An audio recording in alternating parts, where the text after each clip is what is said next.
She vanished without a sound at the county fair in 1989. No one stopped the music. No one shut the gates. And when her ragdoll was found buried behind an old woman's shed 20 years later, it wasn't just a cold case they dug up. It was the truth Easton had buried to protect itself.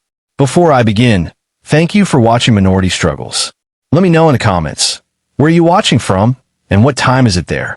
It really means a lot to know you're here with us. We're in this together. Now, let me tell you what really happened. The summer of 1989 was hot enough to buckle sidewalks in Easton, Missouri. Marlene Edgewater wiped sweat from her brow as she stood in line for lemonade, keeping one eye on her daughter, Kenya, who was dancing around the edge of the carousel. The music was tinny and cheerful, masking the slow tension in Marlene's jaw.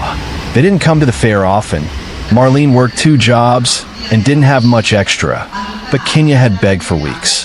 5 years old, in pink corduroy overalls and sneakers that lit up when she walked, Kenya had brought along her stitched ragdoll Sissy, like always, the one with the frayed yarn hair and her name sewn across the belly in crooked pink thread. "One more ride, Mama, please," Kenya had pleaded, eyes wide, hair puffed into 2 bouncing pigtails. Marlene had nodded and said, "Go ahead, but stay where I can see you." She'd meant it. She wasn't the kind of mother who lost track. But that moment, 3 minutes, maybe less, she turned to grab the lemonade cup from the vendor, and when she looked back, the carousel was spinning and Kenya was gone. The music played on. Parents clapped. No one else seemed to notice that a child had vanished. At first, Marlene scanned the area calmly, assuming Kenya had wandered a few steps toward the funnel cake stand or maybe toward the petting zoo where the goats were tied up. But after 10 minutes of circling the ride, calling Kenya's name and checking every nearby bench, panic took root. By 20 minutes, Marlene was yelling at strangers, stopping people with strollers, and asking if they'd seen a little girl with a rag doll and pink shoes. The police were called. They showed up slow. Officer Riddle, red-faced and heavy, barely listened to Marlene's trembling voice. Instead of forming a perimeter or announcing a lockdown, he tilted his head and said, "Ma'am, have you had anything to drink today?" Marlene blinked. "What? You seem worked up. Sometimes little ones wander off. It happens." "She's 5, Marlene hissed. "She wouldn't wander." He scratched something down in a small notepad. "And the father? Is he in the picture?" Marlene stared at him like he'd lost his mind. "She was just here. I turned for 1 second. She never runs. She had her doll with her." "Please." They told her to sit by the front gate and wait. "Kids usually turn up after they get tired," someone muttered. Another officer wandered toward the livestock barn as if that was enough. No one closed the exits. No one searched the trailers behind the rides. When the sun dipped low and the fair crowd thinned out, a handful of volunteers finally grabbed flashlights and walked the perimeter. A few women from Marlene's church stayed past midnight, praying and calling Kenya's name. But by morning, the booth signs were being painted fresh again, the rides wiped down, and the carousel cleaned for the next day. A New Day's crowd showed up as if nothing had happened. Kenya Edgewater had disappeared without a scream, without a witness, without a trace. That night, Marlene sat in her kitchen and stared at the plastic bowl where Kenya had eaten cereal that morning. She didn't cry. She didn't scream. She just sat still, like her whole body was bracing for something louder than grief. The next week, a few newspaper clippings ran a photo of Kenya in a white shirt and denim shorts, smiling up at the camera with her missing baby teeth. The caption was small. The word abduction wasn't used. The paper simply called it a possible case of wandering. The fair continued. Police never searched any fairground trailers. They never spoke to every vendor or worker. One of the names missing from the employee logs, Claude Emick, wasn't noticed at all. He'd been hired through a temp maintenance subcontractor, paid in cash, and left town within a week. His time card was a signature on a smudged paper. Lucinda Rayburn, a longtime fair volunteer who ran the Lost Kids booth, reported seeing nothing. She lived alone 2 blocks from the fairgrounds in a pale blue house with white shutters and a leaning wood fence. She brought cookies to the station and told them she hoped Kenya came home safe. No one questioned the hydrangea bush she planted near her backyard, shed the following Monday. Marlene kept returning to the fairgrounds every week for a year. She stood by the carousel and stared, sometimes holding a photo of Kenya in her hand. Other times, she held nothing at all. People started whispering that she'd gone strange, that maybe she had snapped and forgotten where she put her daughter, that maybe the father had come around and taken her. The rumors were a second loss. Her church friends stopped visiting. Her sister changed her phone number. The doll was never found. Kenya had gone missing with it in her arms, like she always carried it. Marlene knew that meant something. Her daughter would never have dropped that doll willingly. She would have clung to it with her last breath. In the end, there was no vigil, no school photo posted in storefronts, just a slow fading. A girl who slipped out of the world without ceremony. Marlene stopped talking about her to anyone but herself. Some nights, she still sat on the edge of the bed in the pink-painted room, staring at the bookshelf where Sissy had once sat when Kenya bathed. Easton moved on. The fair kept spinning. Marlene didn't. She never changed the locks, never repainted the room. She bought a new pack of light-up sneakers every year in the same size Kenya wore, and kept them in the closet just in case. Just in case. By the fall of 1989, the whispers had spread far beyond Maple Hollow Road. People no longer looked Marlene Edgewater in the eye when she walked into the post office. Some crossed the street. Others gave tight, awkward smiles like they were trying to be kind, but mostly wanted to forget. The sheriff's office hadn't made an arrest. They hadn't even released a timeline. And so the town did what it always did, kept moving. Marlene stayed frozen in place. Kenya's room remained untouched. Her pink bedspread still smelled faintly of strawberry lotion and baby powder. The tiny ballet slippers still hung by their ribbons on the closet knob. On the dresser sat the cheap plastic tiara Kenya wore to tea parties with her dolls. Marlene never dusted it, never moved it.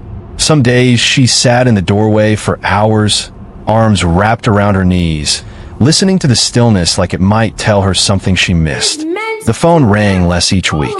The church ladies who once brought casseroles stopped coming. They didn't know what to say anymore. A few neighbors still waved from a distance, but no one knocked. No one asked if she'd eaten. No one brought up Kenya. Saying her name out loud felt like something sacred and dangerous. By 1990, the Easton County Fair was back in full swing. Bright banners fluttered. Children rode ponies. Popcorn spilled on sunburned arms. There were even new safety signs posted by the carousel. But there was no sign of Kenya's face, no missing posters, no photo booth tribute. The town's collective memory turned its head and looked away. The only place her name still lived was in the lines of an old journal Marlene kept. Every night before bed, she wrote a letter to Kenya in it. Some were short. Today the wind made the chimes sound like your laugh. Others were longer, recounting memories Marlene was terrified of losing. What Kenya called her favorite doll, the exact way she held a crayon, the shape of the freckle on her left shoulder. Once a year, on Kenya's birthday, Marlene wrote as if Kenya were still 5, then 6, then 10. She bought a birthday card, signed it, and placed it on the bookshelf. By 1994, Marlene had stopped talking to her sister, Bernice. The last time they spoke, Bernice said, "You have to let her go. You're not living." Marlene hung up and never called back. Kenya wasn't something to let go of. She was something the world had stolen, and Marlene didn't know how to forgive it. Meanwhile, Claude Emick had disappeared into the folds of another town. His name was never on the original list of Easton Fair employees. He'd been hired for maintenance through a third-party contractor that had since gone out of business. He left town days after the fair ended. No one noticed. No one looked. The police never traced his background, and his name was never said in Marlene's house. Lucinda Rayburn, on the other hand, never left Easton. She stayed in her pale blue house 2 blocks from the fairgrounds, the one with the cracked shutters and the dying azaleas. In the early years, she still volunteered, selling cotton candy, organizing lost kids tags at her booth. But people began to notice she had grown strange. She no longer welcomed kids near her backyard. One time, she screamed at a pair of boys who chased a football too close to her fence. "Don't go near the shed," she shouted, voice shaking.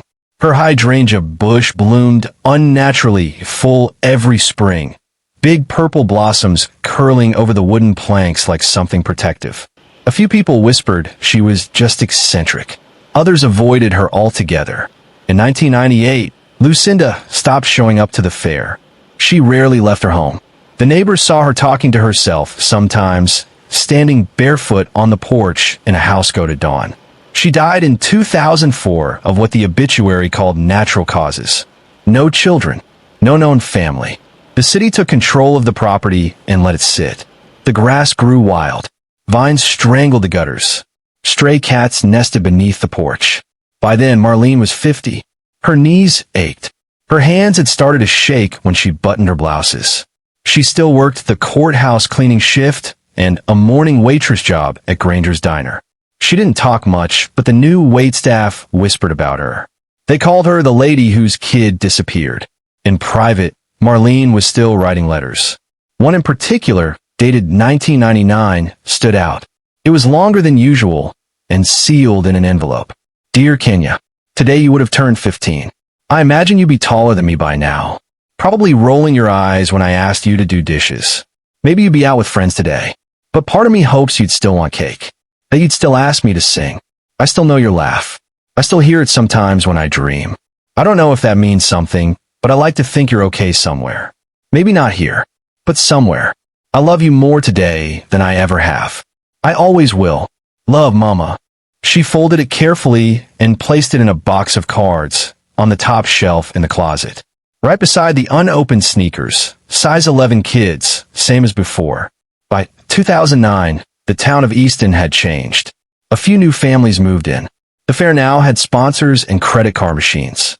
But that old house on Maple Hollow still sat quiet, windows dusted with pollen, the hydrangea bush blooming too early that year. Next door, Reggie Drummond rolled up his sleeves one morning and decided to rebuild the fence between his property and the old Rayburn lot. He didn't know anything about Kenya. He'd only moved in 6 years earlier.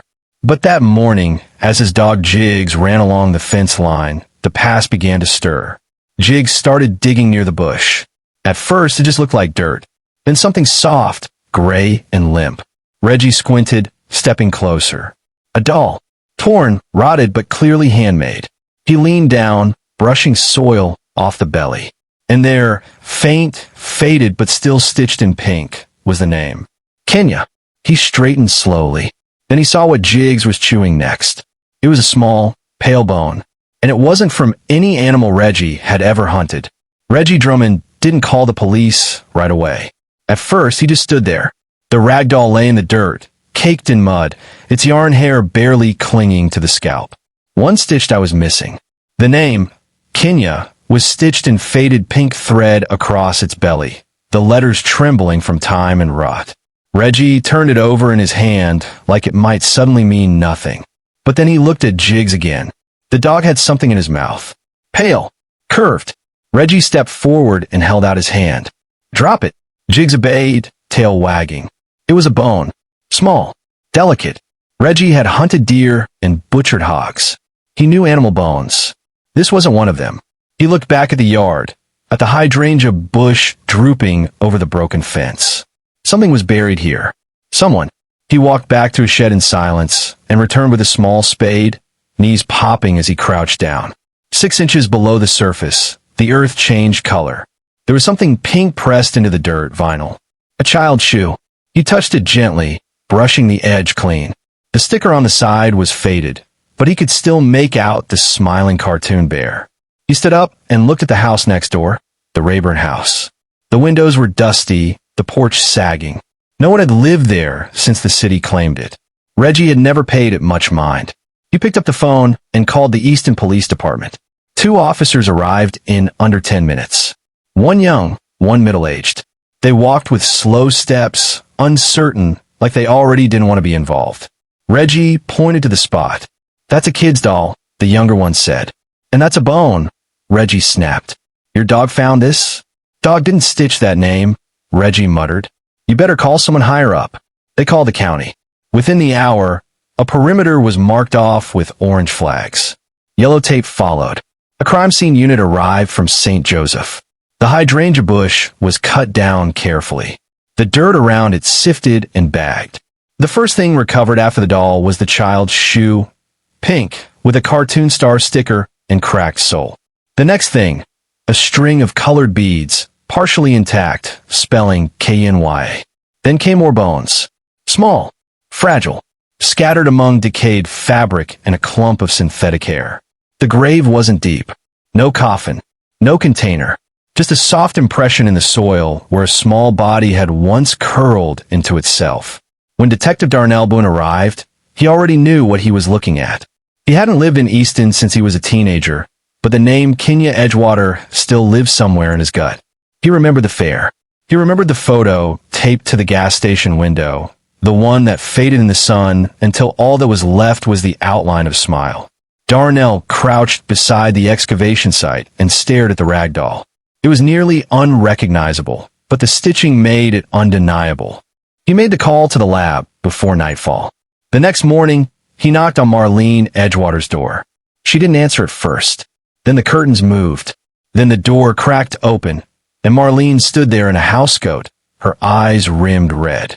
"I know who you are," she said. "You were a boy back then. You lived near the mill." "Yes, ma'am," Darnell said quietly. "What did you find?" Darnell's throat tightened. "We're not 100% certain yet, but we found something in a yard on Maple Hollow. A doll, some bones, a shoe, all near the old Rayburn property." Marlene didn't speak. Her knuckles whitened on the doorknob. "We're running DNA tests." "But I thought you should hear it from me." She looked past him. The air was still. A single crow cawed from a telephone wire. Finally, she stepped back. "You want to come in?" The house hadn't changed much. Kenya's photos still hung in the hallway. A pair of small sneakers still sat by the coat rack. Darnell noticed a letter on the table, folded neatly next to an old candle. He didn't sit. He just stood in the middle of the room and told her everything he could. That the bones matched a 5-year-old child. That the burial had been shallow and likely old. That the doll's name matched her daughter. That someone had hidden a child behind a shed and planted flowers on top. Marlene listened without blinking. When he finished, she nodded slowly and said, "She never would have let go of that doll.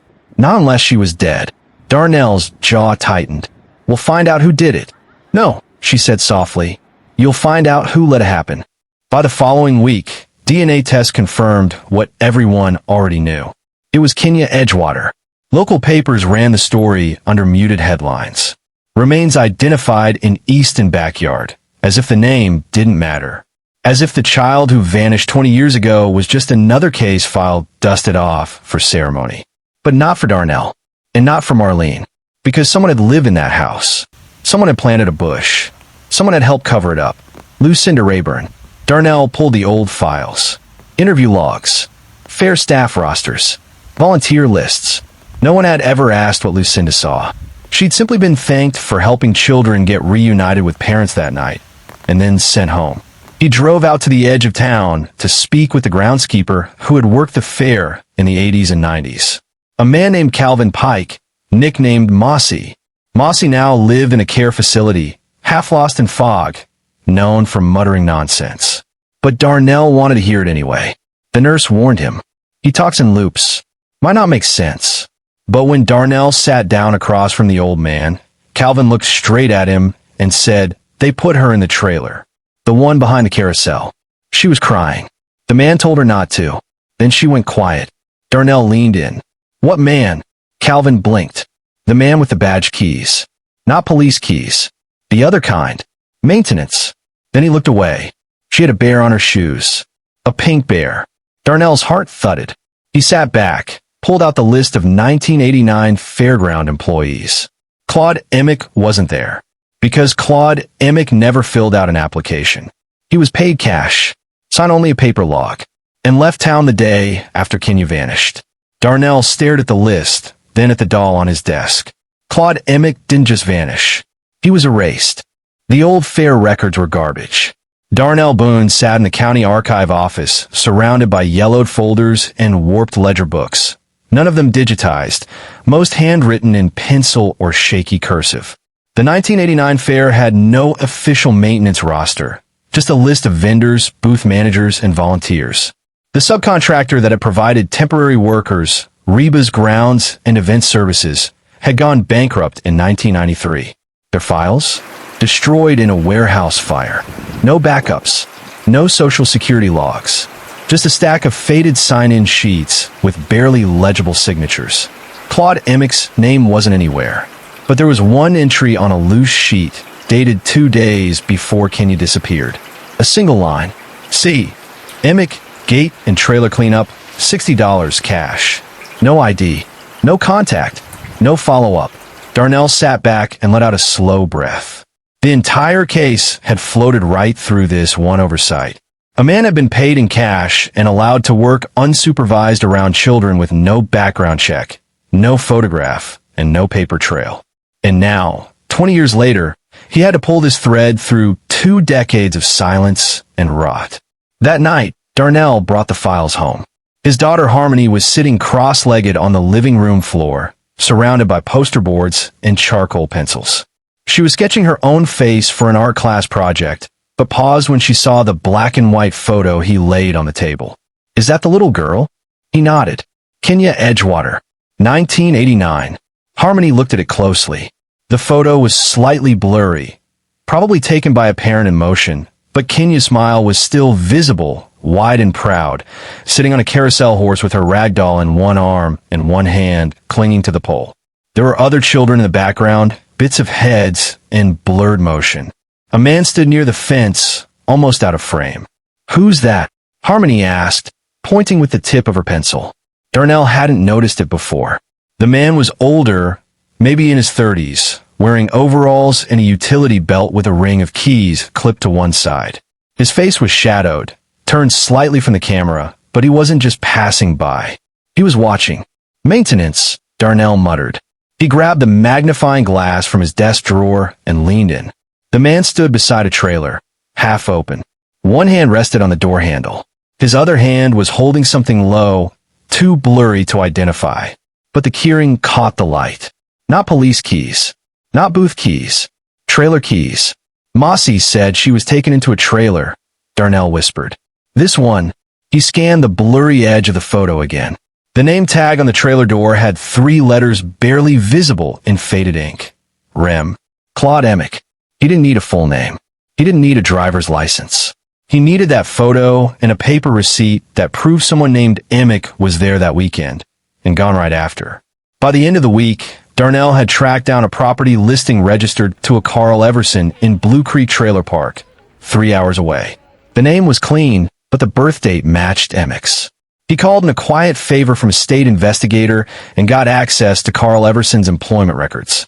Emick had been working under that name for the last 15 years. No criminal charges, no fingerprints on file. Clean as a whistle. But Darnell wasn't fooled. He drove to Blue Creek himself. The trailer was rusted beige with a sagging porch and an overgrown lawn. A wind chime made of old spoons clinked in the breeze. A woman answered the door, middle-aged, hair up in a yellow scarf. "Carl's not home," she said. "Detective Boone, State Cold Case Unit." He flashed his badge. "When do you expect him back?" She squinted. "Why?" "It's about something that happened in 1989 at the Easton County Fair."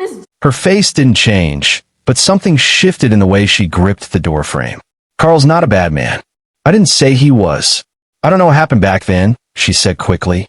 "He told me once that he worked the fairs, that he left after a little girl went missing.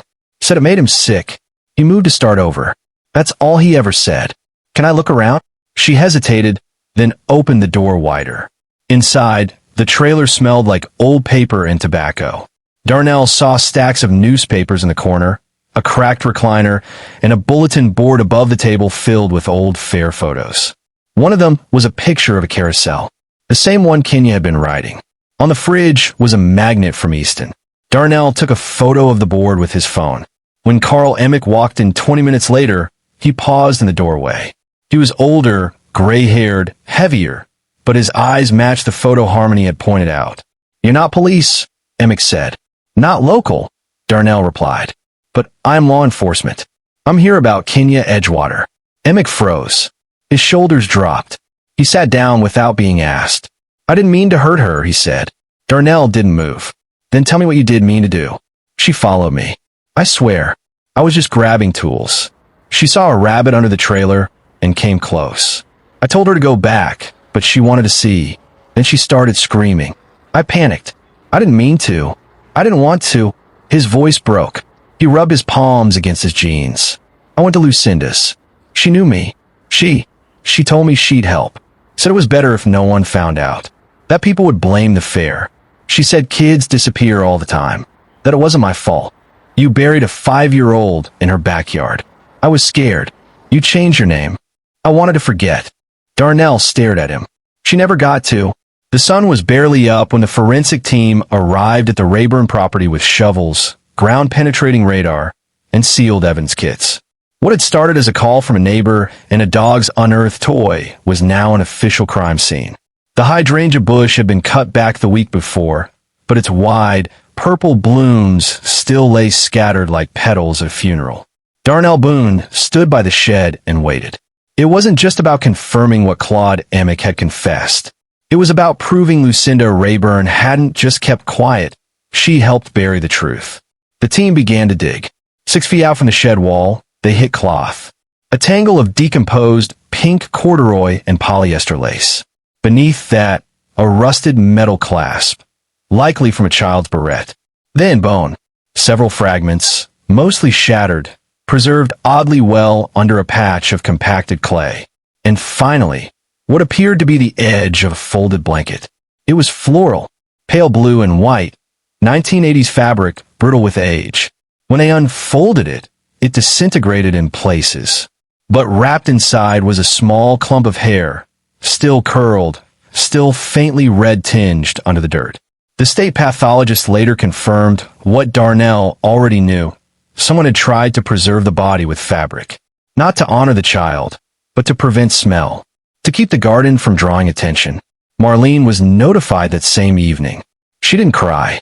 She sat on her couch and nodded as Darnell told her the remains were complete enough to allow a proper burial. That a full report was being filed. That charges were being prepared. She knew. Marlene said, staring at the floor. That woman looked me in the eye and said she hoped Kenya came home. Then went back to her hydrangeas. Darnell didn't reply. He'd spent the day reviewing Lucinda's records. In 1992, 3 years after Kenya vanished, Lucinda had signed over part of her backyard to the city to adjust the property line. It was a strange legal move, until he realized the adjusted line shifted the shed and garden about 4 feet away from public utility access. A quiet way to block any construction or fence repair that might expose the soil. Lucinda had outsmarted them all. For years. And she'd taken her secrets to the grave. Still, Claude Emick's confession had changed everything. With the statement, the evidence, and the recovered remains, the DA moved forward. Emick was charged with involuntary manslaughter, improper disposal of human remains, and obstruction of justice. During his first court appearance, he didn't look at anyone, didn't speak. His public defender entered a plea of not guilty, but the media had already made their decision. The headlines that once ignored Kenya and now plastered her photo across every screen. Doll discovery leads to arrest in 20-year cold case. But behind the headlines, something else was happening in Easton. The townspeople began whispering again. Only this time, not about Marlene. They were asking each other who had known, who had heard rumors and said nothing. A few remembered Lucinda's breakdown in the mid-90s. One man recalled her calling the police to report someone digging near her shed, even though no one was there. Another neighbor mentioned she used to leave food out by the fence, like she was trying to appease something buried underneath. It had all been there, just buried too deep for comfort. At the fairgrounds, changes began fast. The carousel was shut down for inspection. The utility trailers removed and searched. One of them had an old dent in the interior paneling that matched the shape of a head-sized blow. Darnell had the lab tested. Blood traces were too degraded for confirmation, but the indent told its own story.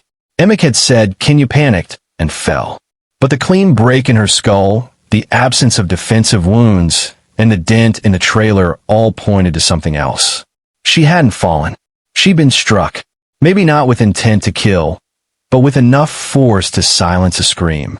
The prosecution updated the charge to second-degree murder. Marlene chose not to attend the hearings. She didn't want to be in the same room as him. Instead, she spent those weeks preparing a funeral. A real one, with a headstone and music. with Kenya's photo printed on the program. She had the ragdoll restored by a local seamstress. It couldn't be saved entirely, but the stitching was reinforced, the arm reattached, and the name Kenya re-embroidered in brighter pink. The doll was placed in the casket beside her daughter's remains. On the day of the funeral, the church was full, not just with people who had known Kenya, but with those who had grown up hearing her name whispered like a warning. The town that once turned its back showed up in pressed shirts and dusty shoes, faces tight with something like guilt. Darnell sat in the back beside Harmony, who clutched the funeral program tightly in her lap. At the front, Marlene stepped up to the podium. She wore blue, the same shade as the blanket Kenya had been wrapped in. She didn't read scripture. She didn't quote anyone famous. She simply opened a folded paper and said, "This is a letter I wrote to my daughter on her 10th birthday. I didn't know if I'd ever get to read it out loud, but I'm going to now." Her voice didn't tremble. Not once. When it was over, people stood. They wept. They clapped, softly at first, then louder. And when the service ended, Marlene walked slowly to the gravesite, placed the repaired doll inside, and whispered, "Mama's right here, baby. This time I'm not letting go." That night, the fairgrounds went dark. For the first time in its 100-year history, the Easton County Fair was officially suspended. No music, no lights, just quiet, and a small bronze plaque at the gate that read, "In memory of Kenya Edgewater, 1984 to 1989. We should have looked sooner. We should have listened louder." The nights in Easton were quieter after the funeral. No carnival music echoed across the fields. No crowds gathered near the carousel. For the first time in 100 years, the Easton County Fairgrounds stood still, like even the land was grieving. Marlene Edgewater didn't return to the fairgrounds, not even to see the plaque. She had no interest in standing on the same grass where her daughter's laughter was lost. Her grief wasn't performative. It lived in her chest like a second heart, beating quieter now, but no less permanent. After the burial, she slowly began to clean Kenya's room, not out of detachment, but because she wanted her daughter to rest. She folded the pink bedspread, boxed the tiny shoes, and gently wrapped the tiara in tissue paper before placing it into a cedar chest. The light-up sneakers she'd bought every year, she donated them to a shelter. And on the final day, she stood in the center of the empty room, eyes closed, and whispered, "Thank you for waiting." It was never about moving on. It was about finally being able to move with the truth. Detective Darnell Boone submitted his final case report to the state in mid-November. Claude Emick remained in custody awaiting trial for second-degree murder. There would be no plea deal. The public pressure, the headlines, the pressure from local advocacy groups, none of it would allow the case to disappear again. Still, something gnawed at Darnell. He sat in his office one evening flipping through the photo Harmony had found. Kenya on the carousel, the trailer, the man in the background. He had printed 2 copies, one for the evidence file, one he kept at home. But that night, as he returned to his desk after grabbing coffee, he saw something he hadn't seen before. A third figure. In the far corner of the image, nearly blocked by the booth tint and shadowed by sun glare, stood a woman. Her face was partially turned, but the outline was unmistakable. Lucinda Rayburn, wearing her signature sun visor, standing near the edge of the carousel, just feet away from where Kenya had been. Darnell had no memory of seeing this before. The next morning, an envelope appeared on his desk. No return address, no stamp, just a plain manila folder slipped between files while he was gone. Inside was a photograph. The same photo Harmony had found, but this version was marked in red pen. A circle around the trailer, a second circle around Claude Emick, and a third around Lucinda. On the back, one sentence was written in block letters. She saw everything. Darnell sat back in his chair, chills crawling up his arms. Someone knew. Someone had known all along and had stayed quiet. But who? Lucinda had no children, no listed relatives. Her will left the house to the city. Her obituary was 2 lines.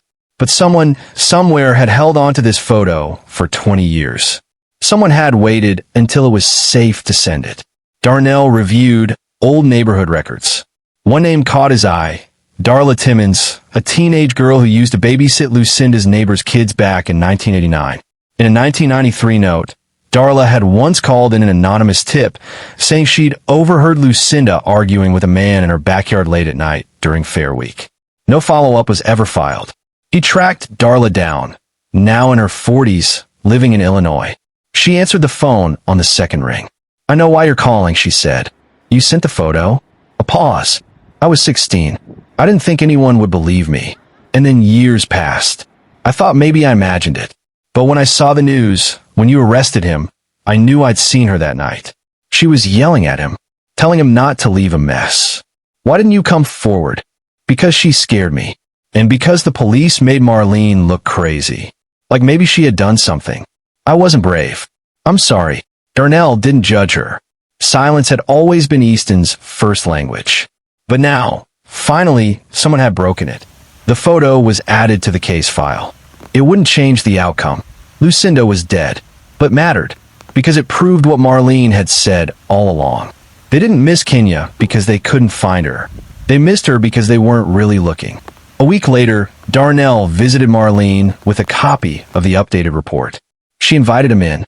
There was tea brewing and a new photo of Kenya on the mantel, her school picture enlarged and framed, with a pink carnation tucked in the corner. "I don't know if this makes anything better," he said, "but there's something you should see." He handed her the photo, the circled figures, the line on the back. Marlene looked at it, her expression unreadable. "I always knew," she said quietly. Lucinda wasn't the type to not see something. Her eyes were always everywhere else they didn't belong. "She protected him," Darnell said. "She protected herself," Marlene replied. "And the fair, and the town that smiled in her face." She set the photo down and sipped her tea. "I used to think I was crazy," she added. "Talking to the air, talking to my baby. But I wasn't crazy. I was just alone." "You're not anymore," Darnell said. They sat in silence for a while. No noise but the hum of the fridge and the soft whistle of the kettle still letting off steam. Before he left, Marlene walked him to the door and handed him a folded letter. "Give this to her," she said. He blinked. "To who?" "To the next one. Whoever's still waiting. I hope they don't wait 20 years. Darnell nodded. He didn't say goodbye. He just stepped off the porch and let the cold wind hit his face. That night, he filed the last document. The case officially closed. The charges active. The remains returned and buried with dignity. But the silence? That would always linger. Because the truth wasn't just buried in a backyard. It was buried in Easton's memory. In every neighbor who stayed quiet. Every officer who assumed the mother was lying. Every fair-goer who smiled and walked past a little girl who never got a chance to grow up. And because someone still had that photo, someone else had circled Lucinda. And someone out there had waited 20 years just to whisper the truth.